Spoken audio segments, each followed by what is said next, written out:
homme de Dieu disait, ce n'est pas un esprit de timidité que nous avons reçu. C'est un esprit d'amour, un esprit de force qui nous permet de nous lever avec assurance et de crier « Abba, Père ». Abba, c'est un terme intime qui veut dire « papa ». Un esprit qui nous permet de nous lever. Je me dis, je m'en fous de qui me regarde, qui ne me regarde pas. Là, je suis avec mon Dieu, j'ai l'esprit de Dieu. Et je dis, bien avant que toi, tu commences à marcher sur la terre, le Seigneur avait un plan pour toi. Bien avant que tes parents sachent même de quelle tête tu aurais, le Seigneur pensait à toi. Il t'aimait et il rêvait de ce jour où tu te tiendrais dans sa présence en train de chanter Abba Père. Alors ce matin, on va rechanter Abba Père, je suis émerveillé. J'aime ce bridge. Je suis émerveillé par ton immense amour. Je suis émerveillé, Seigneur. Alors ceux qui n'ont pas reçu l'esprit de timidité, ceux qui ont reçu l'esprit de force, cet esprit qui nous permet de nous lever en toute assurance, qui nous permet de lever nos voix en toute assurance, qui nous permet de dire Abba Père en toute assurance, que cela se lève avec moi. On va juste chanter ce bridge, on va chanter ce chant qui exprime tellement beaucoup. Je suis émerveillé par l'immensité de ton amour pour moi. Abba Père, je suis émerveillé, saisi par l'immensité de ton amour pour moi. Abba Père, si grande est ta tendresse, mon cœur est grand ouvert et je viens plonger dans tes bras, ma Père. Abba Père, je suis émerveillé, saisi par l'immensité de ton amour pour moi. Abba Père, si grande est ta tendresse, ton cœur est grand ouvert et je viens plonger dans tes merveilles. Abba Père, je suis émerveillé, saisi par l'immensité de ton amour pour moi. Abba Père, si grande est ta tendresse, ton cœur est grand ouvert et je viens plonger dans tes bras. Alléluia. Abba Père, je suis à toi. Abba Père, je suis à toi. Abba Père, je suis à toi. Abba Père, je suis à toi. Alléluia. Seigneur, c'est notre confession ce matin, Seigneur. Nous sommes à toi. Tu es notre Père. Tu nous donnes une identité. Tu nous donnes un héritage. Tu nous donnes une relation, Seigneur, ce matin. Venons te rendre grâce pour ce temps, Seigneur. Nous te louons, nous t'adorons. Merci pour le privilège que nous avons de t'appeler Père. Merci pour le privilège que tu nous donnes de nous tenir dans ta présence afin de t'honorer, de te glorifier, Seigneur. Merci pour le privilège que nous avons d'avoir le ciel ouvert. Merci pour le privilège que tu nous donnes de nous tenir là devant toi ce matin. Combien je prie pour chacun d'entre nous, je prie pour ces moments qui viennent. Et tends ta main, Seigneur. Pose ta main sur chaque homme, sur chaque femme en ces lieux. Combien nous voulons quitter cet endroit avec quelque chose qui vient de ton cœur, Seigneur. Merci pour ta fidélité, Seigneur. Dans le nom de Jésus, nous t'avons ainsi prié. Nous disons Amen. Amen. Amen. Merci les frères.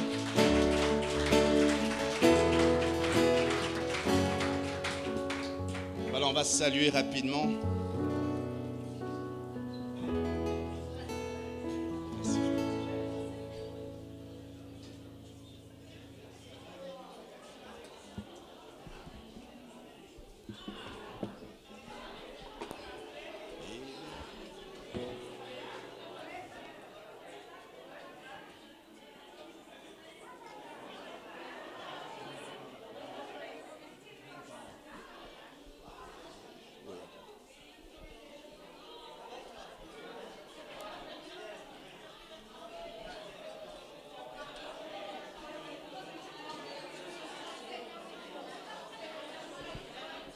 Bonjour.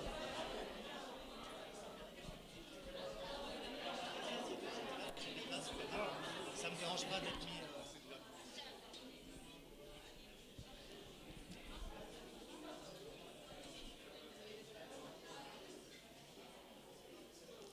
Voilà, bonjour à tous, soyez le bienvenu ce matin.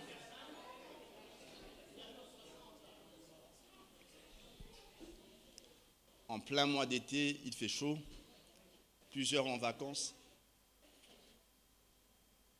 On va continuer notre série qu'on a commencée il y a plusieurs semaines de cela. Retour aux actes.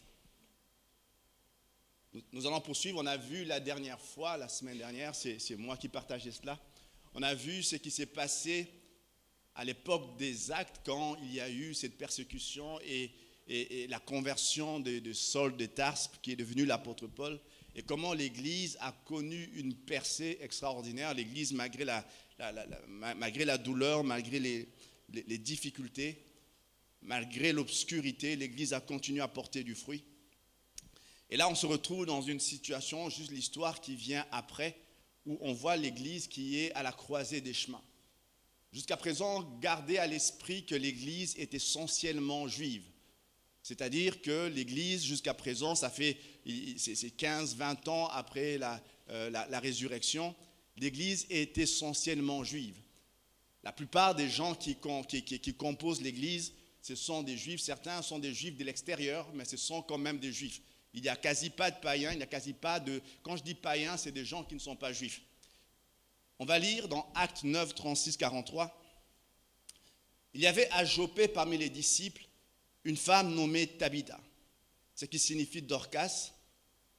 Elle faisait beaucoup de bonnes œuvres et d'aumônes. Elle tomba malade en ce temps-là et mourut. Après l'avoir lavée, on la déposa dans une chambre haute.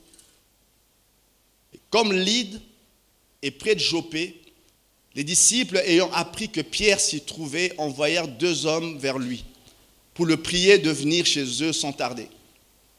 Pierre se leva et partit avec ces hommes. Lorsqu'il fut arrivé, on le conduisit dans la chambre haute. Toutes les veuves l'entourèrent en pleurant et lui montrèrent les tuniques et les vêtements que faisait Dorcas pendant qu'elle était avec elle. Pierre fit sortir tout le monde, se mit à genoux et pria. Puis se tournant vers le corps, il dit « Tabitha, lève-toi ». Elle ouvrit les yeux et ayant vu Pierre, elle s'assit. Il lui donna la main et la fit lever. Il appela ensuite les saints et les veuves et là leur présenta vivante. Cela fut connu de tout Joppé et beaucoup crurent au Seigneur. Pierre demeura quelque temps à Joppé chez un corroyeur nommé Simon. Amen. Quelque chose d'extraordinaire se passe.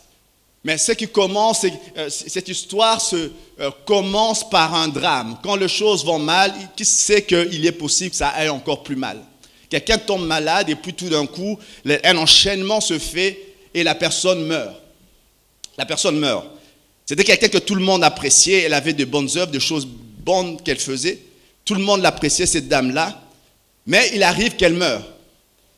Et là, ils se souviennent qu'il y a Pierre qui n'est pas loin de là. Pierre qui est à Lyde, qui est une ville à 15 km de là, qui, alors qu'il était à Lyde, des choses extraordinaires se sont passées. Est né un homme qui était paralytique pendant des années, a été guéri.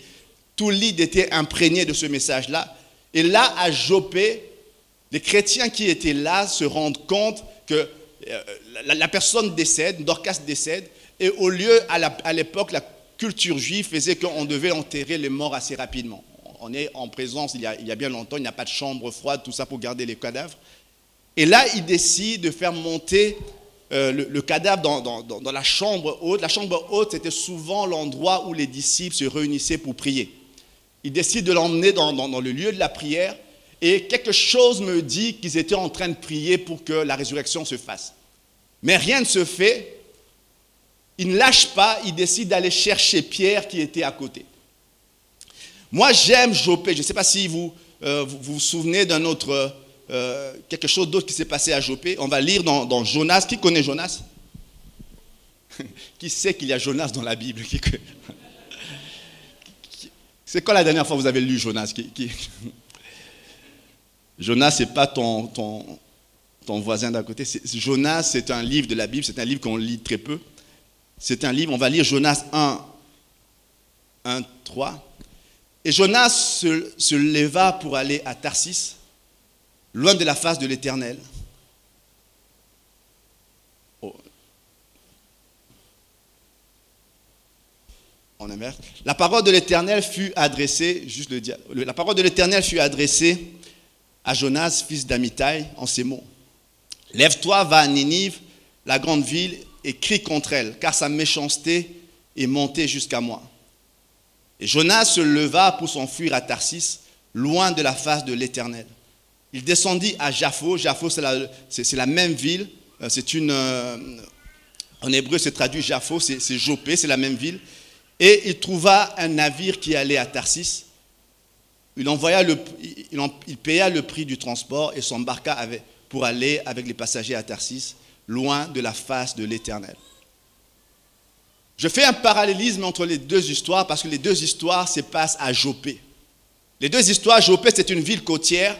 Et là, on parle d'un prophète qui reçoit, et c'est la première fois dans la Bible, la seule fois d'ailleurs, on voit un prophète qui refuse la révélation qu'il a de Dieu. C'est-à-dire que Dieu, il est assez proche de Dieu. Dieu lui dit des choses à dire dans une ville, mais lui refuse, il s'en va, il s'enfuit. Dieu lui dit, va à Ninive parce que ce peuple est en train de s'éloigner, il y a des choses qu'ils font qui ne sont pas bien devant mes yeux. Lui, il fait l'inverse, il va directement à Joppé.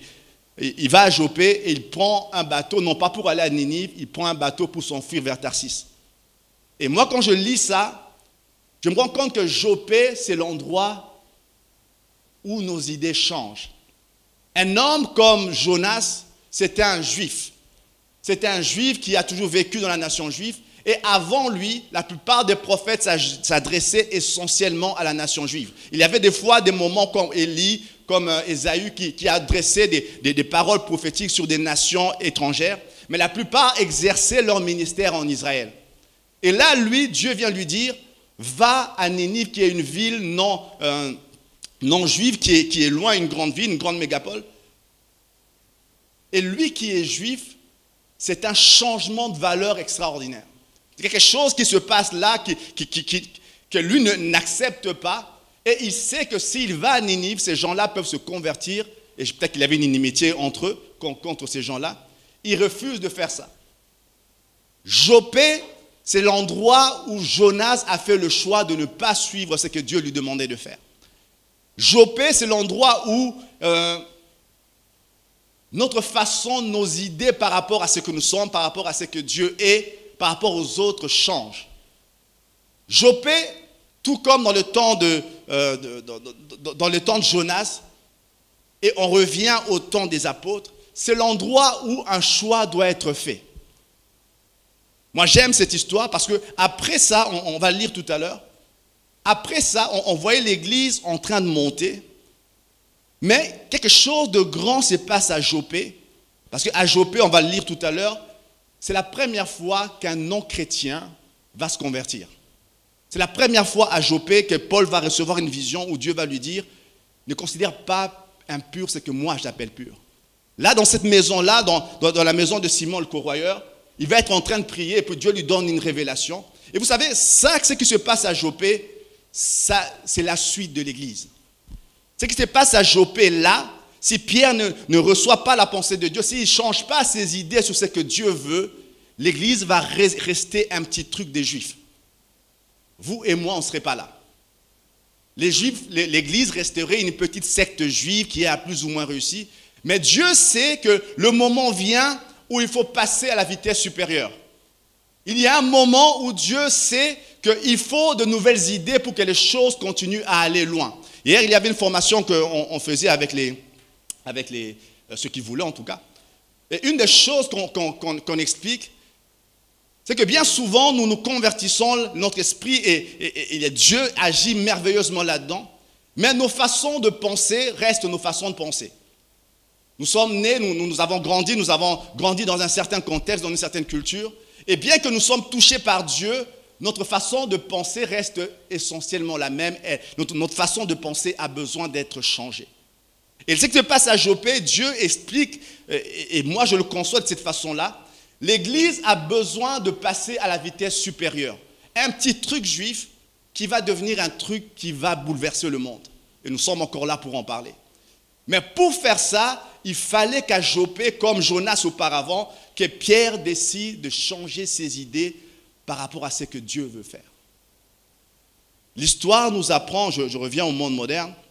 Moi j'aime Steve Jobs, c'est un gars qui est décédé. Quand je dis j'aime quelqu'un, ça ne veut pas dire qu'il est chrétien, qu'il est parfait. N'allez pas lire sa biographie, ce n'était pas un gars qui faisait des choses très bien. Mais moi j'aime le côté créatif que ce gars avait. Il y a quelques temps, je devais rendre un travail sur le leadership, c'était les carences et les bons trucs de leadership.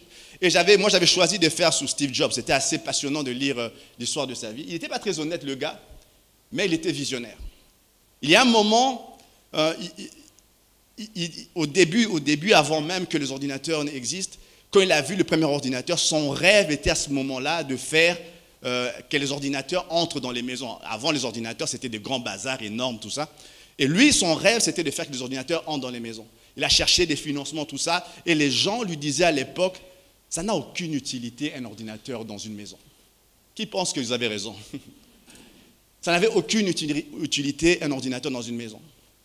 Et là, il y avait quelques petits gars qui étaient là, qui l'ont plus ou moins compris. Après, Apple est né. Pour dire simplement que des choses grandes, c'est l'une des plus grandes capitalisations au monde, une des plus grandes industries au monde, tout commence par une idée. Il est très facile de continuer à faire ce qu'on a toujours fait. Il est très facile de continuer à être ce qu'on a toujours été, à penser comme on a toujours pensé. Mais les vraies révolutions, les vrais changements, à un moment, Dieu demande de passer à une autre vitesse. Et pour souvent, avant d'arriver à ça, il change ta façon de penser. Il change ton logiciel.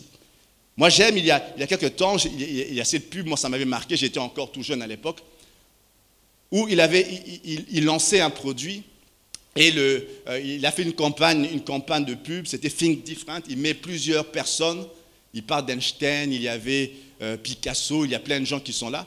Juste des gens qui, à un moment donné, ont pensé différemment. Des gens qui, à un moment donné de leur histoire, de leur vie, ont fait des choses que tout le monde considérait comme bizarres, comme étranges, c'était très différent pour leur époque. Mais l'histoire a montré que ce qu'ils disaient à ce moment-là a changé pas mal de choses dans la suite. Il y a quelques temps, j'étais en train de lire l'histoire, je n'ai même pas mis de photo parce que certains ne connaîtraient pas. Il y avait une compagnie Kodak. Qui connaît Kodak? Ce sont les plus anciens qui connaissent. Vous vous souvenez, Kodak, photo, on va développer. Tu connais, Esther? Tu n'étais même pas né à l'époque. C'était une grosse compagnie de photos, de photographie, tout ça. Et puis, il y a eu, dans les années 90, le virage numérique. Eux, ils ont cru que c'était un petit truc qui n'allait pas marcher. Alors que tous leurs concurrents investissaient de l'argent fort dans la recherche pour le numérique, eux se sont dit, c'est une petite vague qui va passer. Les années sont passées et la compagnie qui était la compagnie qui avait le monopole, qui avait le plus grand part de marché dans ce secteur-là, a fini par décliner parce qu'ils n'ont pas su s'adapter à ce qui arrivait. Ce qui est vrai dans l'histoire du monde, et ce genre d'histoire, je peux le multiplier à l'infini, moi je pense que c'est aussi vrai quand on marche avec Dieu. Il y a des moments où Dieu, pour te faire passer à un autre niveau, a besoin que ta façon de penser change.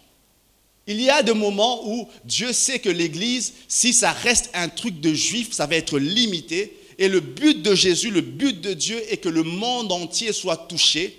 Il faut qu'à un moment donné, à Joppé, comme Jonas auparavant, il faut que la façon de penser change.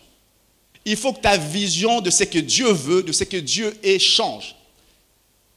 Je ne dis pas que Dieu a changé, Dieu reste le même, mais ta façon de comprendre Dieu doit changer. Il est possible que là où Dieu te conduit, tu aies besoin d'un bouleversement culturel, un bouleversement total dans ta façon de concevoir Dieu.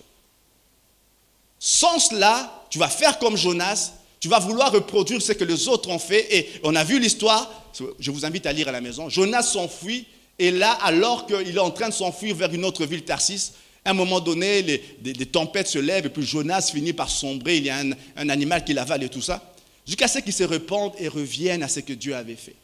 Pour dire simplement, lorsqu'on reste figé dans les choses du passé, au lieu d'être dans une croissance, on va être dans une décroissance. Des fois, on voit des gens qui, à un moment donné de leur vie, les choses n'avancent plus, on pense qu'ils ont péché. Non, non, non, non, non. Il y a une révélation de Dieu qu'ils n'ont pas saisie. La Bible dit, Dieu veut faire des choses nouvelles. Est-ce que vous êtes prêts à cela? La Bible est remplie des gens, quand Jésus marchait dans Jérusalem, les religieux qui étaient en train de contrer Jésus, ce n'étaient pas des gens qui détestaient Dieu. Non. C'était juste des gens qui n'ont pas vu que les choses changeaient. Et ça, ce n'est pas une question d'âge. Certains peuvent penser, oui, les jeunes sont plus aptes à la modernité. Paul qui était là, c'était un jeune qui était contre tout cela. Il y avait là des gens comme, je crois que c'est Simon, je ne sais plus. Cet homme qui, à un moment donné, alors que Jésus était bébé, Dieu lui dit, va au temple car mon temps est arrivé. Pour dire simplement, ce n'est pas une question d'âge. On peut être très jeune et très vieux en même temps. Et on peut être vieux, avancé en âge, et quand même très jeune. Ce n'est pas une question d'âge, c'est une question d'être connecté avec Dieu et de savoir ce que Dieu fait à un moment donné. Moi, je prie pour chacun d'entre nous, et le titre de mon message est ceci. Laissons Dieu changer nos idées. Laissons Dieu changer nos idées. Quelqu'un me disait, et nous, on le dit franchement à l'église, c'est une des choses qu'on le répète. Nous, on accepte que les gens se trompent. On accepte que tu viennes faire un truc et que ça ne marche pas. Vous savez, dernièrement, il y a eu un truc qui a été fait parmi les jeunes. Quand Stéphanie est venue m'en parler, elle va faire un truc pour les enfants, tout ça. Waouh, c'était énorme. Moi, quand elle me parle de ce genre de choses, je voyais juste, waouh, ça va prendre beaucoup de temps, beaucoup d'énergie. Je voyais les enfants, évidemment, bénis, sois bénis. Mais à ce moment-là, je voyais juste le temps que ça allait prendre, l'énergie que ça allait dépenser, les gens qui doivent prendre des congés. Je trouvais ça compliqué à organiser. Mais j'ai dit, ça va.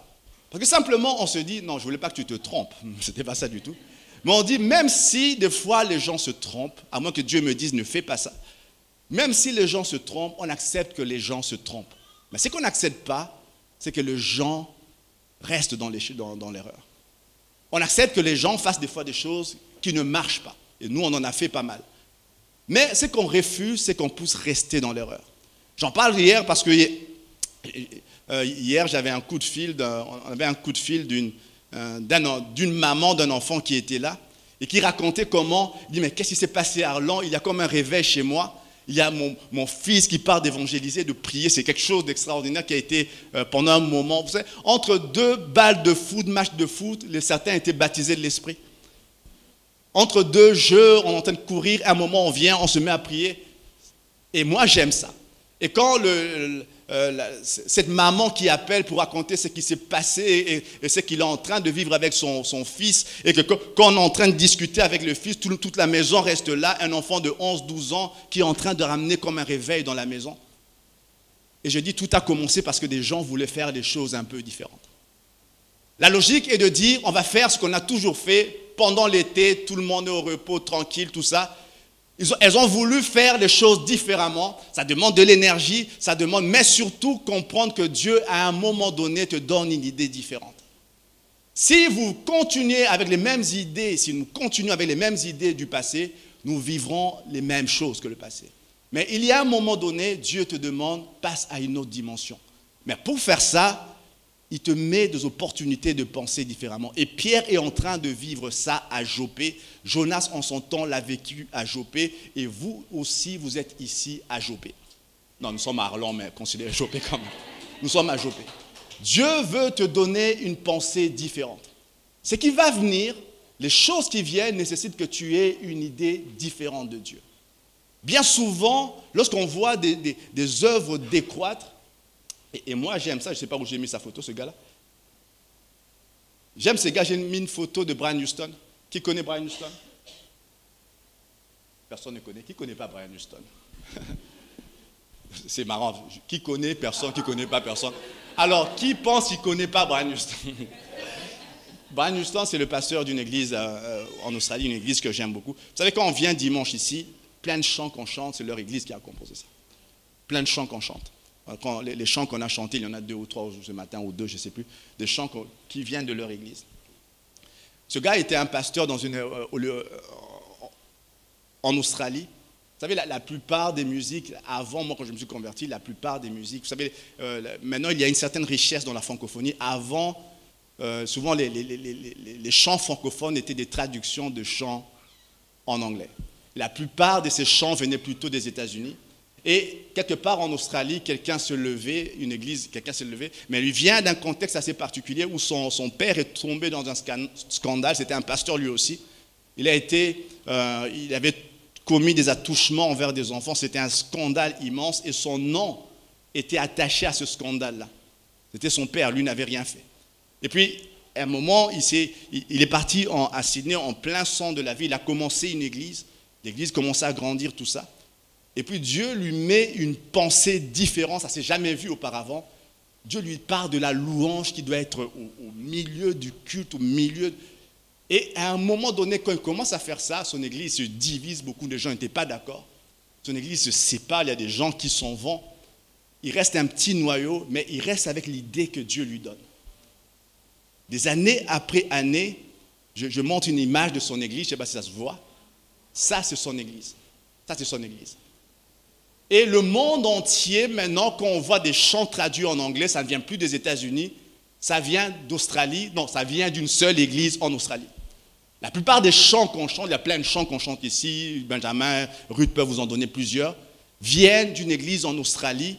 Et ce qui est drôle, c'est que même dans le hit parade du monde, les CD qui viennent de leur église sont dans les tops.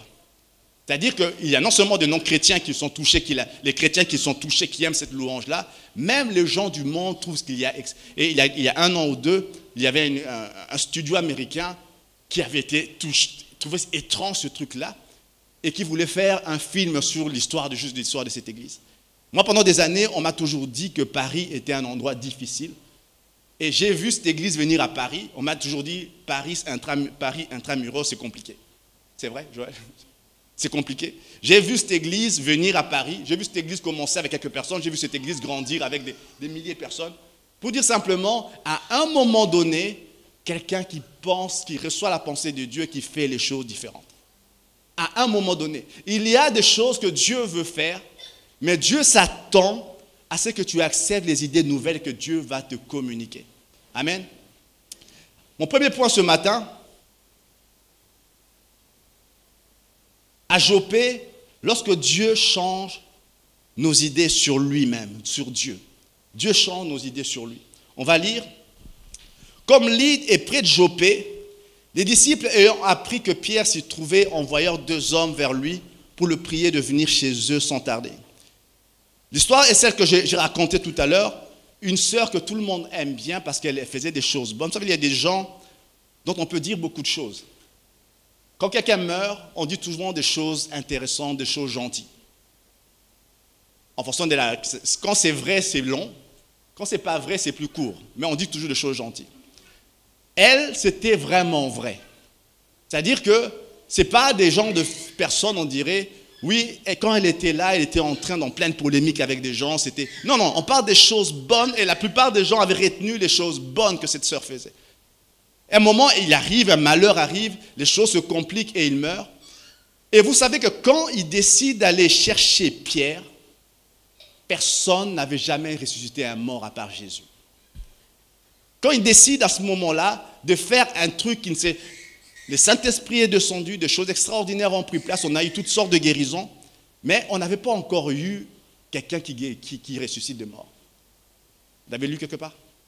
À ce moment-là, il y a juste des guérisons qui se passent. Je dis juste, c'est déjà extraordinaire. Des guérisons qui prennent place, mais il n'y a pas des morts qui ressuscitent. Il n'y a que Jésus qui l'a fait. Alors eux, ils sont en train de prier pour que quelque chose se passe. Et puis rien ne se passe à leur niveau, alors qu'ils étaient là à Joppé, rien ne se passe. Et vous savez, des fois, quand rien ne se passe, on a 2 possibilités. Soit de dire tout ce que je vois n'est pas tout ce qu'il y a en Dieu, ou on élabore une théorie comment Dieu des fois ne fait rien. Il arrive des fois que Dieu ne fasse rien, on fait une théologie là-dessus, où on peut se dire, ce n'est pas parce que je n'ai rien vu que Dieu ne peut pas. Je ne sais pas si vous saisissez la nuance. Il y a des fois dans nos vies où nous ne voyons pas certaines choses en Dieu. Alors, soit on peut se dire, il y a des dimensions que je n'ai pas saisies, je vais chercher plus, ou je vais simplement en conclure orgueilleusement que des fois Dieu n'aime pas, Dieu permet certaines choses et et on fait toute une théologie là-dessus. Et moi j'aime parce que ces gens ne se sont pas limités à ça. Ce n'est pas parce que je ne le vis pas que Dieu est juste, c'est que moi je vois. Et ils sont allés chercher Pierre. Et quand Pierre vient, lui non plus ne l'a jamais fait auparavant, mais il a vu quelqu'un le faire. Et vous savez, quand vous lisez cette histoire de Lydie, vous allez voir l'histoire de Jairus. Pierre fait presque la même chose que Jésus avec la fille de Jairus. Il demande à tout le monde de sortir, il se met à prier, il se tourne vers... Parce que les mêmes mots, et il a le même résultat. Personne ne dit Amen, moi je dis Amen dans mon cœur.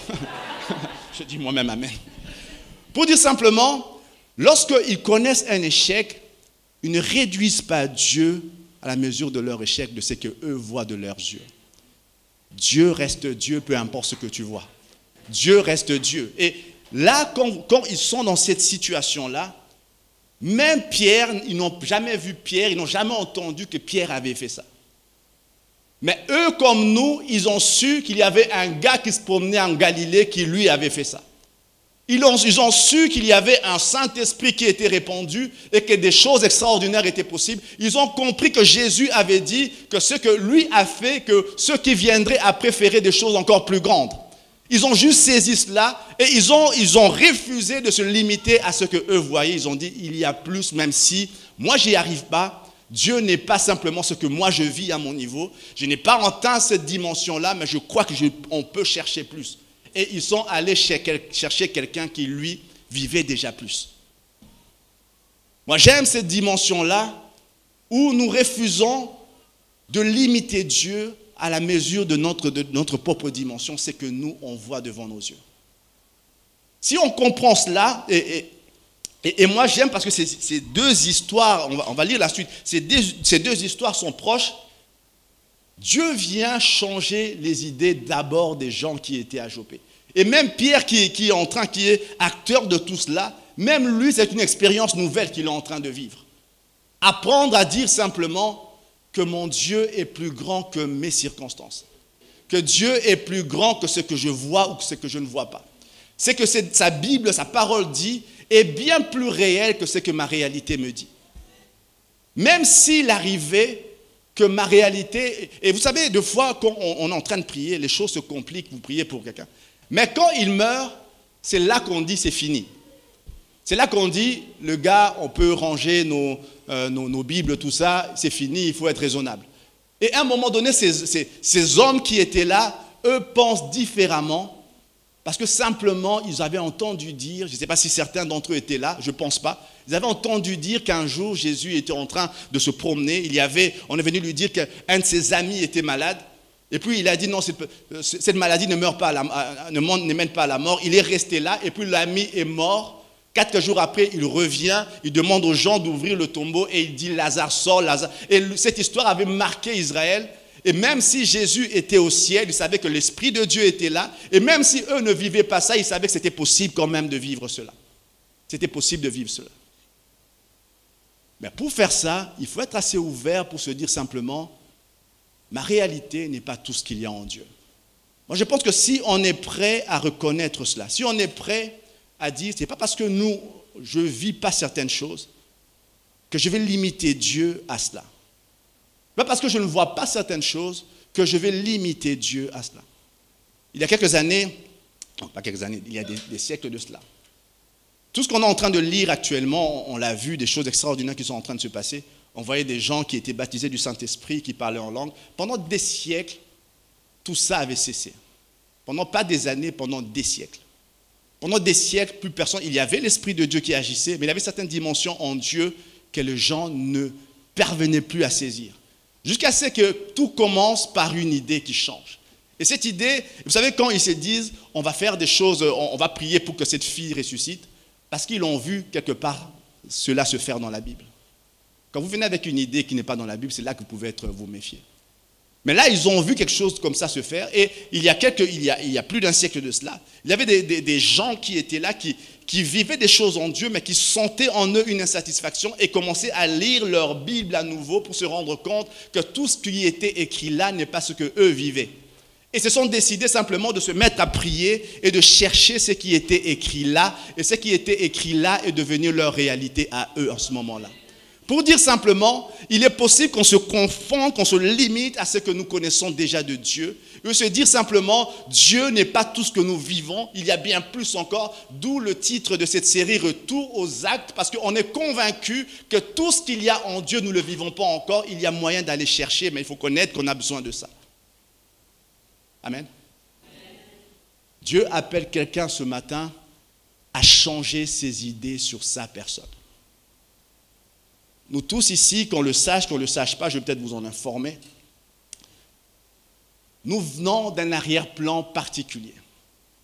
Moi, je viens d'un arrière-plan évangélique très charismatique. Très charismatique. On faisait, moi, je connaissais. On allait ensemble avec Christian dans la même église quand on était au Congo ensemble. En semaine, chacun était dans une cellule un peu différente. Et la mienne où moi j'étais, elle était hyper charismatique. On était avec Chama, tout ça. C'était hyper charismatique. Et des fois, il y avait des choses qu'on faisait. Christian me racontait d'ailleurs, moi je ne connaissais pas à l'époque. Des fois, quand je passais devant votre église, il y avait des prières très étranges. Parce que je sais qu'il y avait des frères qui faisaient des prières dingues.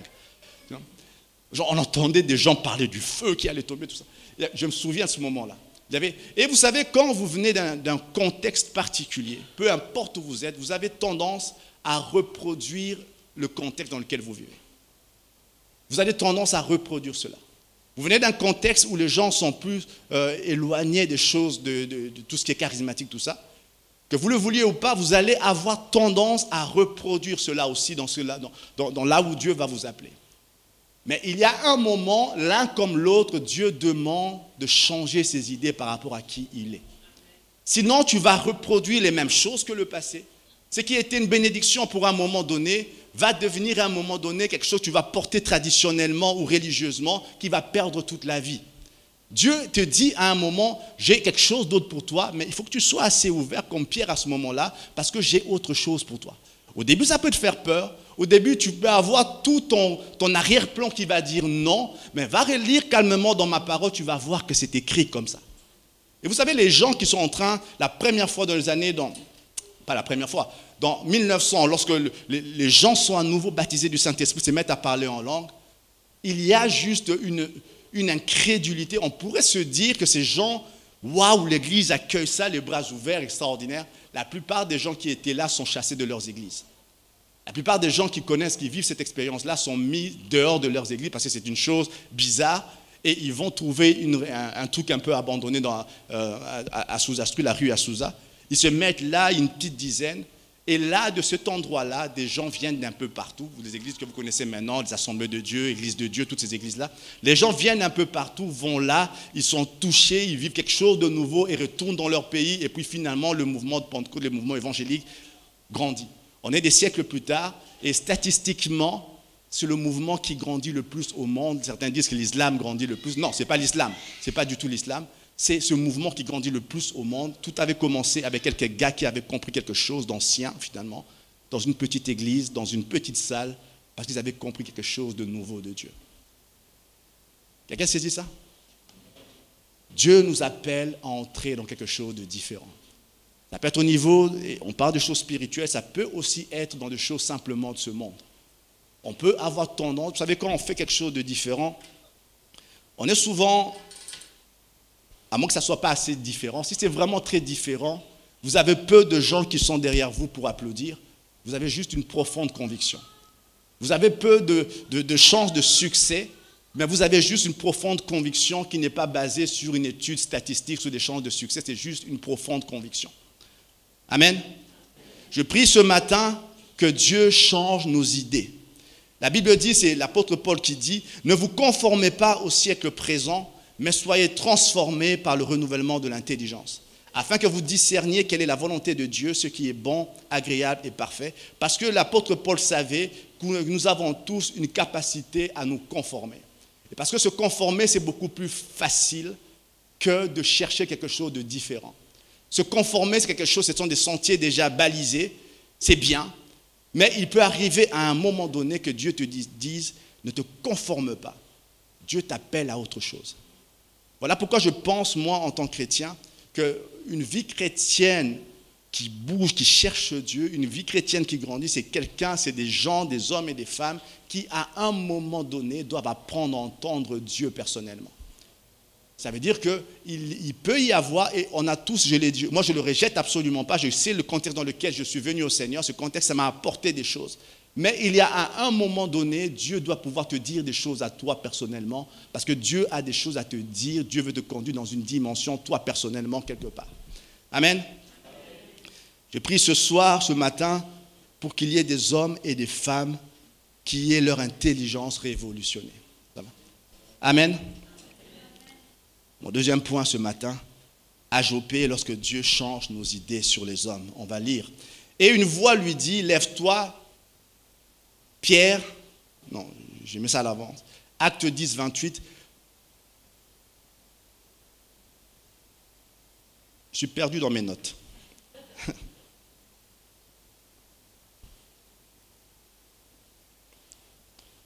On va remonter. Diapositive 5. Il lui donna la main et la fit lever. Il appela ensuite les saints et les veuves et la leur présenta vivante. Cela fut connu de tout Joppé et beaucoup crurent au Seigneur. Pierre demeura quelque temps à Joppé chez un corroyeur nommé Simon. Corroyeur, c'est un terme qui veut dire tanneur. C'est les gens qui tuaient les animaux, ils prenaient la peau, ils en faisaient toutes sortes de choses. Et à cette époque-là, les Juifs avaient une certaine aversion entre tous ceux qui se rapprochent de plus ou moins avec la mort. Et ce métier-là, c'était un métier qui était méprisé chez les Juifs, à tel point qu'un Juif réel, un Juif religieux, n'allait pas entrer dans la maison d'un gars comme ça. Parce que simplement, c'est un tanneur, dans sa maison, il devait sûrement y avoir des animaux morts, des peaux, tout ça. Et un Juif ne s'approchait pas d'un gars comme ça. Paul y entre, il y entre quand même. Et là, à un moment donné, la Bible dit qu'il est en train de prier, il a une vision. Il a une vision, Dieu parle des fois par des visions. Il y a une vision qui se passe à un moment. Et puis l'apôtre Paul, il avait faim. Vous savez, quand vous êtes en train de prier, que vous avez faim, il est possible que vous ayez une vision de la nourriture. Je ne sais pas si vous avez... Si vous dormez affamé, vous allez avoir une vision d'un plat. Et lui, il a faim. Et puis à un moment donné, on voit, il lève les yeux, il voit une nappe descendre du ciel avec toutes sortes de reptiles sur la nappe. Un Juif ne pouvait pas manger tout ce qui était là. Et puis une voix lui dit, lève-toi, tue et mange. Lève-toi, tue et mange. Pierre dit, non Seigneur, car je n'ai jamais rien mangé de souillé ni d'impur. Et pour la seconde fois, la voix s'est fait entendre à lui, c'est que le Seigneur, c'est que Dieu a déclaré pur, ne le regarde pas comme souillé. Et ce qui est en train de se faire là, c'est une révolution qui est en train de se faire. On est en train de le lire quelque temps, mais Dieu est en train de remettre des siècles et des siècles d'enracinement, c'est sa culture qui est en train d'être bouleversée. Il va devoir expliquer ce qui se fait là à tous les autres apôtres, parce que ça ne s'est jamais fait. Il est en train de bouleverser l'histoire du monde en faisant ça. Quand cette histoire qui se passe à Joppé, dans la maison du corroyeur qui est là, et moi j'aime l'image que Dieu prend, il ne le fait pas à un autre endroit, il le fait dans la maison d'un homme qui normalement il n'aurait même pas dû entrer là. Vous me suivez? Il n'aurait même pas... C'était un gars qui, dans la culture juive, était rejeté. Lui, il va chez le rejeté et Dieu lui donne une vision pour lui dire que ma vision, mon message en moi n'est pas limité à une culture, n'est pas limité à quelques personnes dans une contrée. J'ai à cœur le monde entier. Mets-toi à mon... Et avant ça, l'Église connaissait une certaine croissance. Mais Dieu savait que ce qui va venir avait besoin que Pierre comprenne cela. Et dans les coulisses, on avait lu la dernière fois, dans les coulisses, il y avait un certain apôtre Paul qui attendait. Dans les coulisses, vous savez, j'aime comment Dieu fait les choses. Dans les coulisses, on a un gars qui est au starting block, qui est en train d'attendre que son heure arrive. Il attend que Pierre ait compris cela. Et dès que Pierre aura compris, on verra, il sera chez Corneille. À ce moment-là, le livre des Actes change, on ne parle plus que de Paul, comme si Dieu avait donné une vision à Pierre. Pierre avait compris que mon message ne se limite pas à Jérusalem et aux Juifs. Il y a un message qui doit atteindre le monde entier. Et dès que Pierre a compris ça, il le communique aux apôtres qui comprennent ça. Directement, Paul, l'apôtre des païens, entre en jeu. On ne parle plus que de lui après. Comme si Dieu coordonne les choses. Et Dieu sait que le monde qui vient a besoin d'être bouleversé, mais par un message qui ne va pas dépendre d'une culture, par un message différent. D'ailleurs, on est en train de lire un livre qui est écrit par le seul écrivain non-juif de la Bible. Vous savez ça? Levez-vous un peu en train de bailler. C'est le seul écrivain non-juif, Luc, qui est en train d'écrire, parce que lui, il est aussi le fruit de ce qui va se passer là.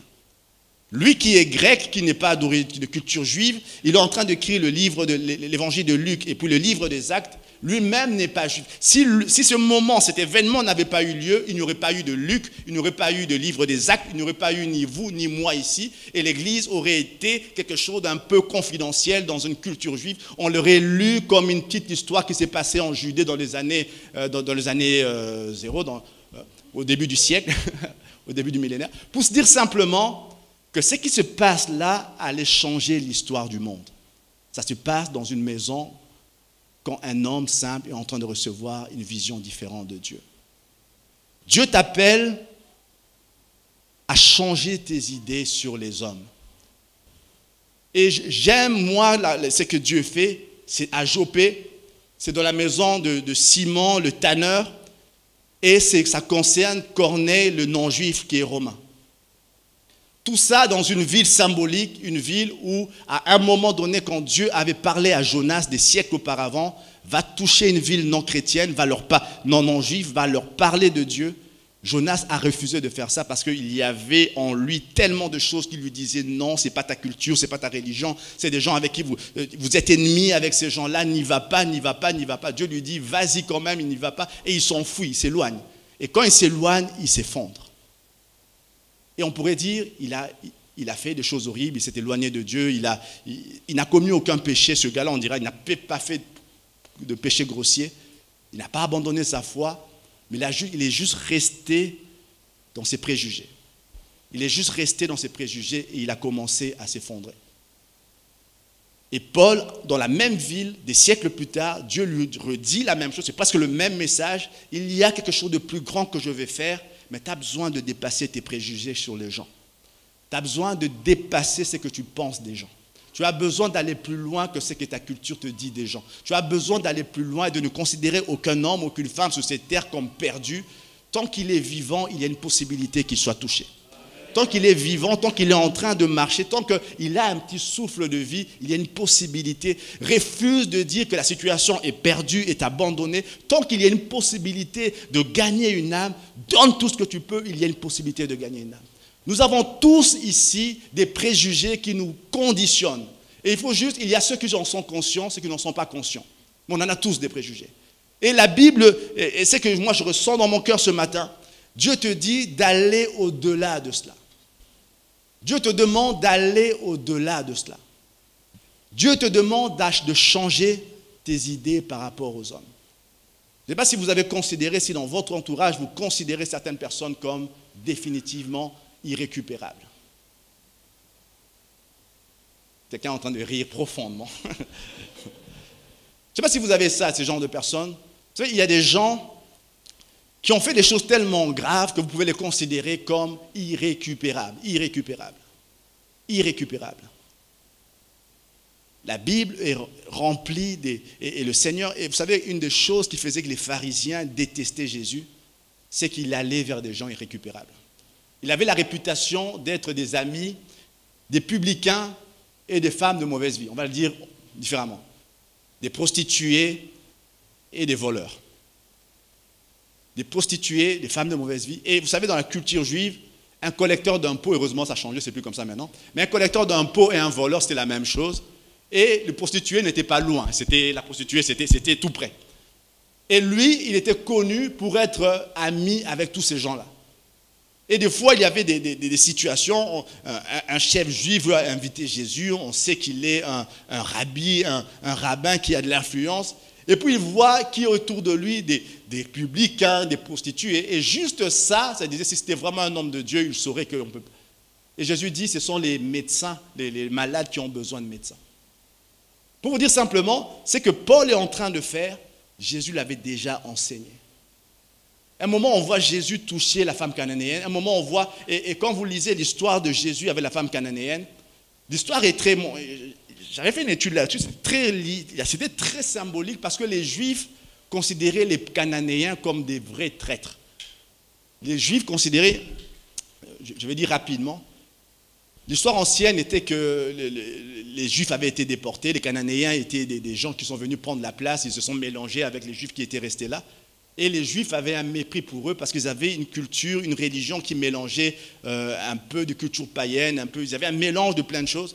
Et un Juif religieux, il pouvait faire un détour de plusieurs heures pour ne pas passer en Samarie.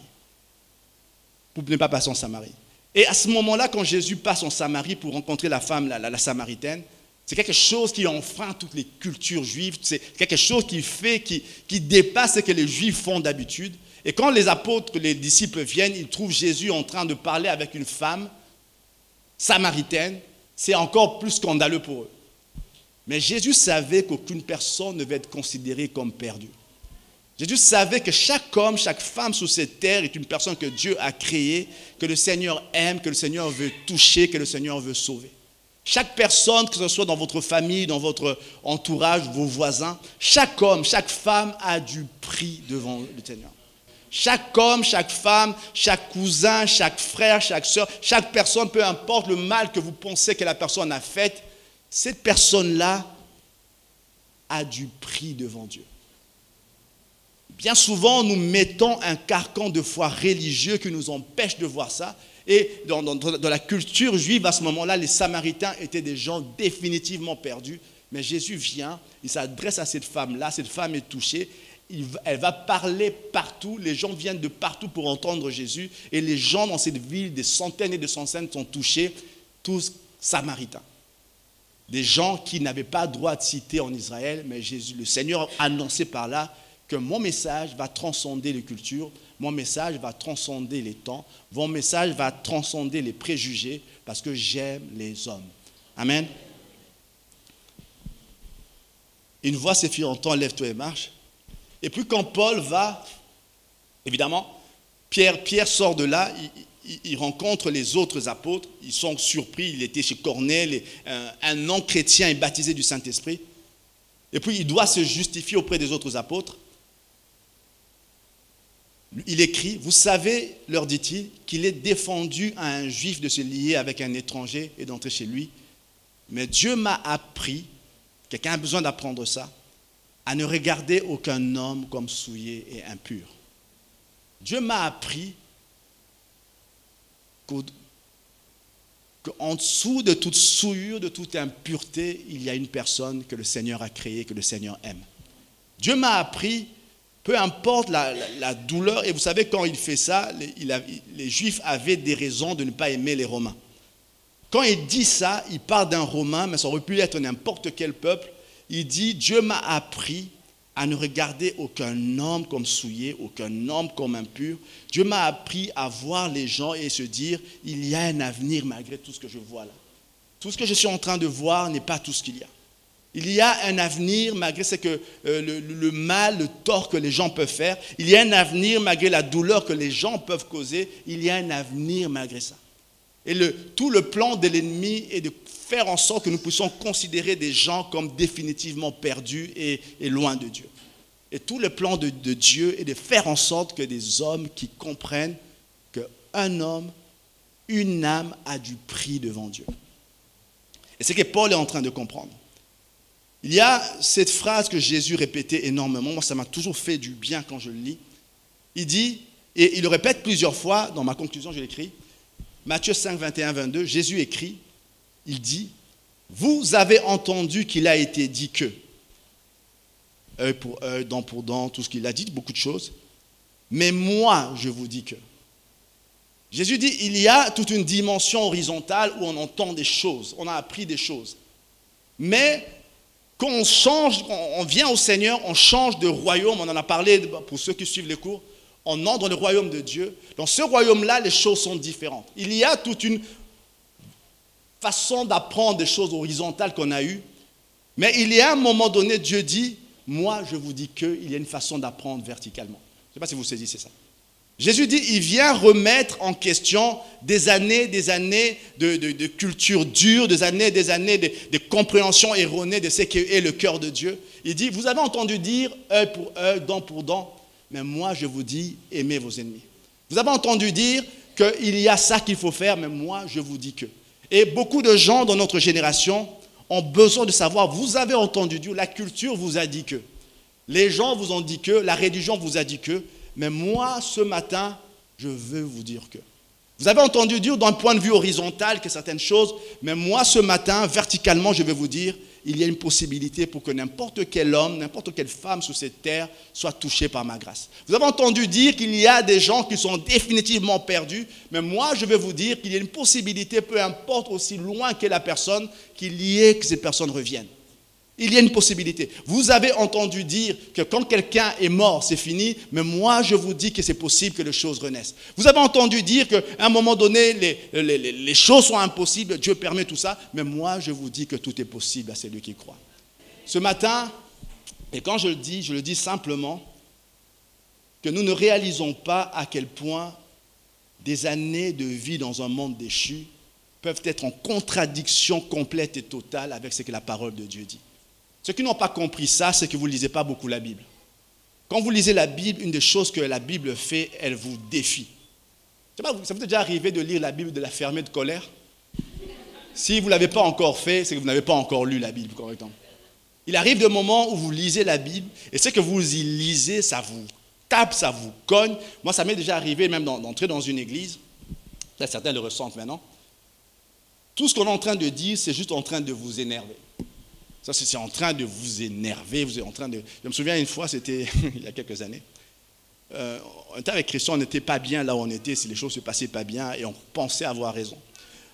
Et ce moment-là, on nous avait invités, on avait juste eu, il y avait un homme de Dieu qui venait, c'était Claude, on ne le connaissait même pas à ce moment-là. On a voulu y aller, c'était en pleine nuit, on s'est déplacé, on a traversé le sud de la France, on est parti à 3 h du matin, on n'a pas dormi, on s'est perdu, il n'y avait pas de GPS à l'époque. C'était un temps, les plus anciens sûrement connaissent. On a traversé le pays, et on arrive épuisé, fatigué, tout ça. Et puis on arrive, le message nous touche. Ce jour-là, moi, j'avais pas dormi, j'étais fatigué. Le message nous touche. Il commence par dire, il y a des gens qui viennent de loin et que tout avait empêché, avait fait que vous ne veniez pas. Et puis Dieu a des choses pour vous, on était touchés. Ça, c'était bien, les choses commencent par la gloire, Dieu nous attend. C'est Dieu aime. Et puis à un moment donné, le soir, Dieu commence à raconter, il commence à dire simplement ce que nous, on avait dans le cœur. Et le Seigneur était en train... Vous savez, quand ça arrive, ça, vous êtes en train juste de dire, le Seigneur ne sait pas ce que nous, on vit vraiment. Vous êtes en train de vous discuter avec le Seigneur. Question était plus impliquée. Moi j'étais agacé, j'étais tout près, j'étais juste agacé, j'écoutais, je me dis, oui, mais ça s'adresse à tout le monde, ce n'est pas forcément moi. Le matin, j'aime bien, parce que le matin, quand ça venait, je savais que Dieu nous attendait. Et le soir, je commençais à avoir de doutes, mais au fond de moi, je savais que ça venait de Dieu. Vous savez, il y a des messages où vous avez envie de vous en aller parce que ça vous énerve. Ça, c'était un message comme celui-là. Mais aussi vrai que ça vous énerve, aussi vrai, vous savez que ça vient de Dieu. Ça défiait ce que je pensais de la situation que je vivais.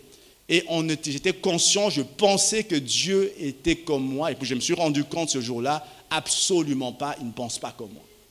Je pensais, et quelques temps après, c'est quelques temps avant, un message que Dieu avait déjà donné, je n'avais pas compris ça. On se réunissait avec des frères, vous savez, on est toujours entre frères en train de se dire, on va apporter un réveil, on va prier, ça va être extraordinaire. On s'est mis avec des frères en train de prier, on avait fait des journées de jeûne, des prières, des veillées de prière. On est en train de prier et Dieu avait déjà commencé à dire que vos pensées ne sont pas les miennes. Ça nous avait choqués parce que nous, on venait prier pour le réveil dans la ville. Dieu nous disait, vous avez déjà besoin qu'il vous ait un réveil en vous-même déjà. Et ces jours-là, quand on avait saisi ça, c'était quelque chose qui est resté en nous. Et quand on est allé dans cette conférence-là, Dieu confirmait à nouveau ce qu'il disait là, que nous avons besoin d'avoir notre façon de penser qui change. Nous avons besoin d'être renouvelés. Et ce matin, il y a peut-être des gens ce matin qui peuvent ressentir cela quand même. Moi, je pense que Dieu nous appelle et Dieu nous attend en tant qu'Église à connaître autre chose, à vivre autre chose.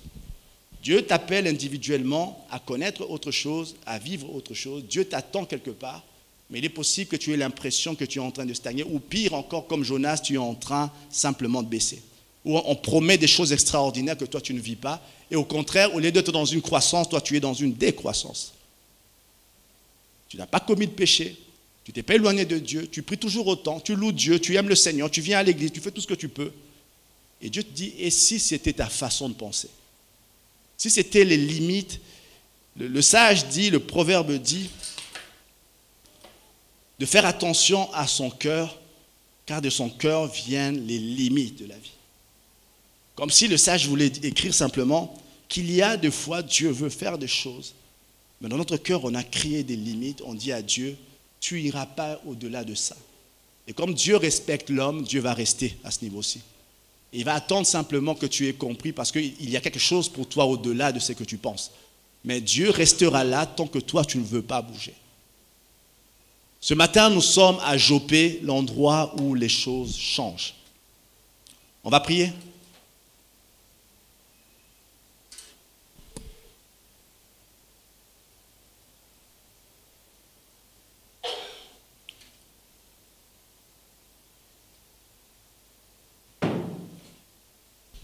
Seigneur, ce matin, nous venons dans ta présence afin de t'honorer et de te glorifier, Seigneur. Nous venons devant toi, Père, parce que nous avons cette conscience, nous réalisons, Père, que nous avons besoin d'avoir nos idées qui changent dans ta présence. Je prie ce matin pour moi, je prie pour chaque homme, chaque femme en ces lieux. Et quand je dis, je parle ainsi, Seigneur Dieu, je m'inclus totalement là-dedans, Seigneur.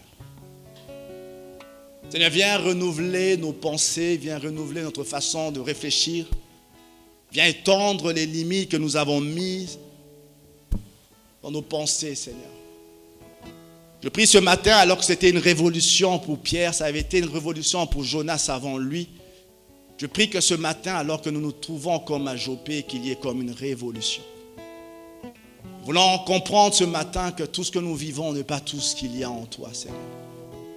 Nous voulons comprendre ce matin que ce que nous pensons des hommes n'est pas ce que toi tu penses. Nous voulons comprendre ce matin les limites que nous avons mises n'est pas les limites que toi tu as, Seigneur. Tu es le Dieu qui n'a pas de limites, Seigneur. Nous voulons comprendre ce matin que la façon dont nous considérons les hommes n'est pas comme ça que tu les considères. Nous voulons saisir ce matin ton cœur, Seigneur. Nous voulons comprendre ton cœur. Nous voulons comprendre que tu as un cœur qui bat pour les nations, Seigneur. Tu as un cœur, tu es celui qui est capable de laisser les 99 brebis pour rechercher la brebis qui s'est égarée.